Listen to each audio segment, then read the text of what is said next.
Hello everyone and welcome to this edition of the Quick Snack presented by DeepFriedDraft.com. My name is Brian Bosarge. We're going to quickly review a few of the bowl games that have taken place. I think they started with Monday,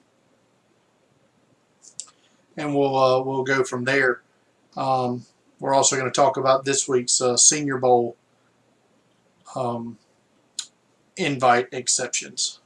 Let's start with the St. Petersburg Bowl between Miami of Ohio and Mississippi State. Mississippi State held on to win this game over the Red Hawks 17-16 after blocking the game-winning field goal attempt with 5 seconds left. First half, Miami of Ohio's senior defensive end Austin Gearing he gave Mississippi State junior offensive tackle Martinez Rankins fits. Gearing is a high-motor tweener type who will likely get a camp invite, but not much else. Miami of Ohio's sophomore wide receiver James Gardner is a 6'4", 200-pound plus receiver who he outmuscled Mississippi State corner for a few 50-50 balls. He's a guy who you can file his name away for future reference.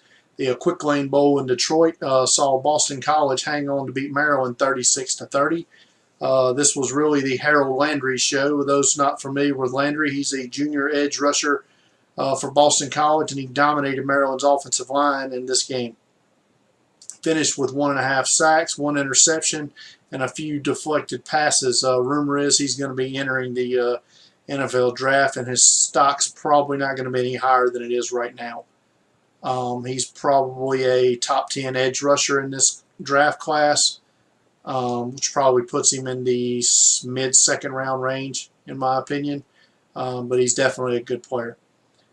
Independence Bowl, Vanderbilt and NC State. NC State dominated this one up front and from pretty much bell to bell, and won this one going away 41-17. NC State junior defensive end Bradley Chubb was a force, not unlike Harold Landry for Boston College. He's also rumored to perhaps be declaring early for the NFL draft. Difference, he's a little beefier than Landry. He's 6'4", 275, but he's explosive off the edge, has powerful hands, has great length, coveted by NFL teams. If he does declare, I think he could also be in the top 100 conversation with Landry. The Military Bowl between Temple and Wake Forest, somewhat of a surprise. Wake Forest knocked off Temple 34-26. For Wake Forest in this game, I was impressed with junior tight end Cam Serigne. He showed field stretching ability with his touchdown in the first quarter. I think it went 41 yards. He finished with a 3-catch, 68 yards receiving and 1 touchdown line. He lacks ideal tight end size. I don't expect him to declare for the draft. Matter of fact, he'd probably be foolish to declare with as deep a tight end class as this is. But I think he will have an NFL role in the future. Let's move on now to the Holiday Bowl. Minnesota upset Washington State in this one 17-12. One of the lowest scoring Holiday Bowls I can remember.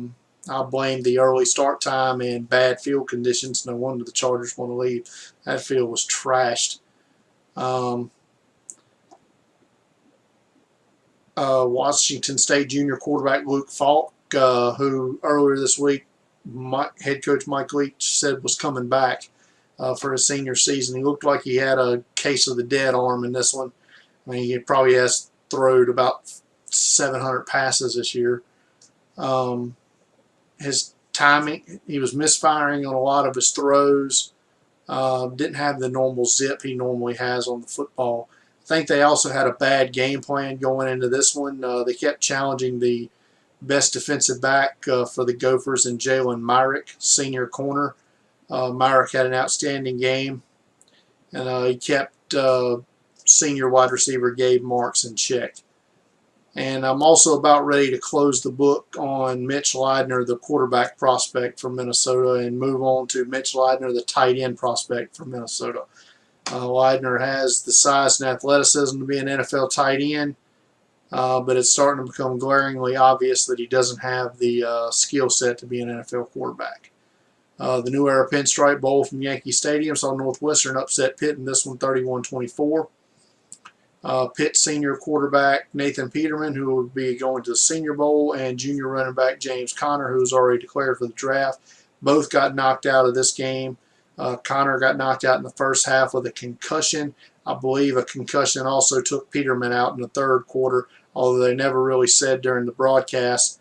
He didn't look like it was a lower leg injury because he was standing the entire second half on the sideline. So I'm speculating that it was a head injury. It may not have been. Northwestern senior wide receiver Austin Carr, who was a Blitnikoff Award finalist and a Shrine Game as a Shrine Game invite, he had a solid game with 6 catches and 51 yards. He's in my opinion, a late round priority free agent target. That's going to do it for the bowl games that we've watched up to this point. We'll pick back up probably look for another quick snack video Saturday, maybe Sunday, as we're going to try to get through some more of these bowls. I know they're starting to pile up on me now. Tomorrow I'll be live scouting at the Birmingham Bowl at Legion Field in Birmingham, Alabama. So follow me on Twitter at Deep Fried Draft. I'll constantly tweet out notes during that game for that. Also at deepfrieddraft.com, I'll have a write up from everything I see during this game. I'll do a write up on the website for that. This week's Deep Fried Draft Rookie of the Week is Dallas Cowboys quarterback Dak Prescott, who would probably any other year be the go-away winner of Rookie of the Year, if not for his teammate Ezekiel Elliott, who will be the Deep Fried Draft Rookie of the Year. It's not really going to be close. Let's get to this week's 6 Senior Bowl acceptances. We're going to start with Southern Cal offensive tackle Zach Banner. He's a guy who I wrote a DFD recipe up on earlier this year. You can find that on the website. Banner is a big tackle prospect. I think he's a right tackle only. And he's had a history of injuries, so it's probably a mid-round guy. Corey Clement, running back from Wisconsin, late-round running back prospect. A corner who could be rising up the ranks, especially with a good week in Mobile, is Razel Douglas, from West Virginia. Long corner, 6'2". The number 1 center prospect for me, and probably will end up being my top-rated offensive lineman altogether, is LSU center Ethan Pochik. Underrated defensive tackle from Alabama, and I say underrated because it's hard to be an underrated defensive lineman from Alabama, but a guy who doesn't play a whole lot of snaps is Dalvin Tomlinson.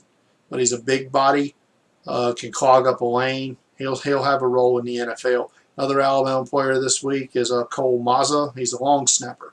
So that will complete all the specialists now for the Senior Bowl. And that's going to do it with this video. Again, like I said, we'll probably be back on Saturday or Sunday with our next video. Follow us on Twitter at deepfrieddraft.com, especially tomorrow during the Birmingham Bowl. And like us on Facebook, facebook.com/deepfrieddraft. Thanks for watching. Good night.